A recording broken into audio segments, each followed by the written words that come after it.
Hindi, kapatid na George sa Bandera. Kayo po ay ang Pwede po masahe. Hindi po siya sa malaking TV screen sa may entrance po ng Manila Ocean Park.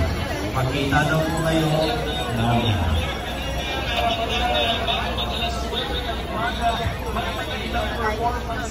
Special announcement.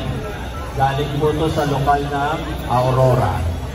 Panawagan po ng ating concerned na kapatid sa lokal ng Parañaque, ang inyong pong food na McDonald's ay nandito po sa entrance ng Manila Ocean Park sa malaking TV screen sa may white tent ng Techwood. Thank you. Meron ba po sa inyo na makakaramdam ng discomfort o kaya mahihilot o kaya ay may mararamdaman kayo sa inyong kalusugan? Mayroon po mga medical station na nasa paligid ng Quirino Pista.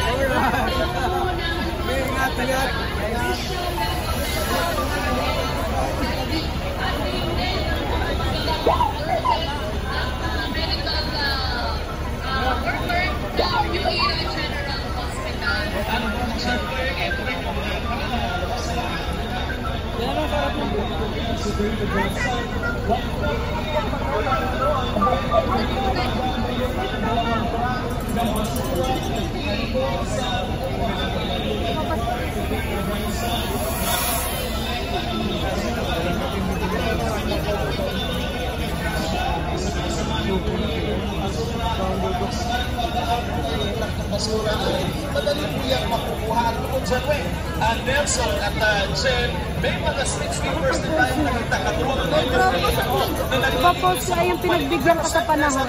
Ang hindi na nagsisimula sa ating sarili. Yes, at para naman po sa mga kasama specialties na hindi na makakaabot dito sa Quirino Grandstand. And meron po mga LED wall na nakakalat sa buong paligid ng Luneta Park at maging sa Ross Boulevard para naman po makita nyo din at mapanood ang mga kaganapan dito sa Quirino Grandstand. Dapat i-clear yung mga hahapon ko, marami na ba message sa amin, kamusta ang sitwasyon, mag-traffic na ba, marami na bang tao na po. Kung ako ay kasama ninyo at may papayo ko sa inyo, mag-LRT na po kayo, mag-commute na po kayo, mag-lumod na lang ng sasakyan kung kayo po ay taga-Quezon City lang naman, malalapit na lang naman, sapagkat medyo mahihipin po kayo ng traffic at mahirap po maghanap ng mapaparkingan. Pero malaki tulong po yan kasi parang bakit Paging Gijon Flores. Paging Gijon Flores, hinahanap po kayo rin yung kapatid. Nandito po siya sa malaking TV screen na may mga speaker na tower sa entrance po ng Manila Ocean Park. Magkita daw po kayo rito. Sa lahat po ng gustong manawagan, nawawalan, may hinahanap, dito po tayo magkita-kita sa entrance po ng Manila Ocean Park. Ganito na lang po ang ating landmark. Pag may nawawala po, Manila Ocean Park. Maraming pong salamat. Mabuhay po kayo mga kapatid.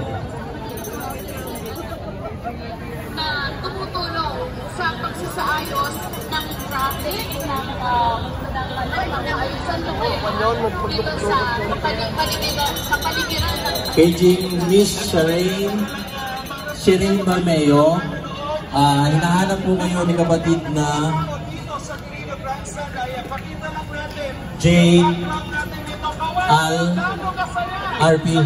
Magkita daw po kayo dito sa may entrance ng Manila Ocean Park. Thank you.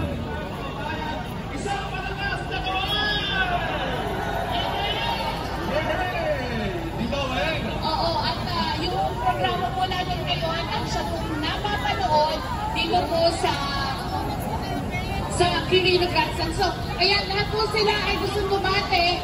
Hello mga kapatid! So, may mga bawat bahagi nitong harap ng Quirino Grandstand, may mga section kung saan lugar sila nanggaling, ay doon naman sila pupwesto. Kaya, yung mga magkakasama, hindi sila magkakahiwa-hiwalay. At baka yung mga kababayan natin, tinatawag ng kalikasan, huwag po kayong Beijing, nagkalat po Cedric Montemayor, 15 years old, malapit sa TVRO2, lokal ng Bawan, Batangas. Hinahanap ka ni kapatid na Johnny Lou Salazar. Magkita kayo rito sa entrance ng Manila Ocean Park. Lagi po natin tatandaan, meron pang mga programa na susunod mamaya. Kaya ito pong napapanood ninyo ay panimula lamang para sa buong araw ng National Rally for Peace. Okay, so kung hindi tayo nagkakamali ay babalikan natin yung mga pag-uulat ng ilang mga kasama natin.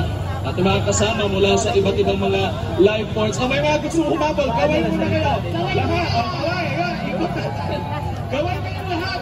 Yan, again, napakarami nating kababayan na nandito ngayon sa may bahagi na hindi na mahulugang karayong buhay, sa dami ng mga kababayan natin na nandito sa Quirino. Alam mo ba, pag nakakita ko yung drone shot, kinikilabutan ako Totoo yun. Kanina, doon sa ulat ni Bea at Corbera, halos lagpas na doon. Beijing, kapatid na Madel Paraon.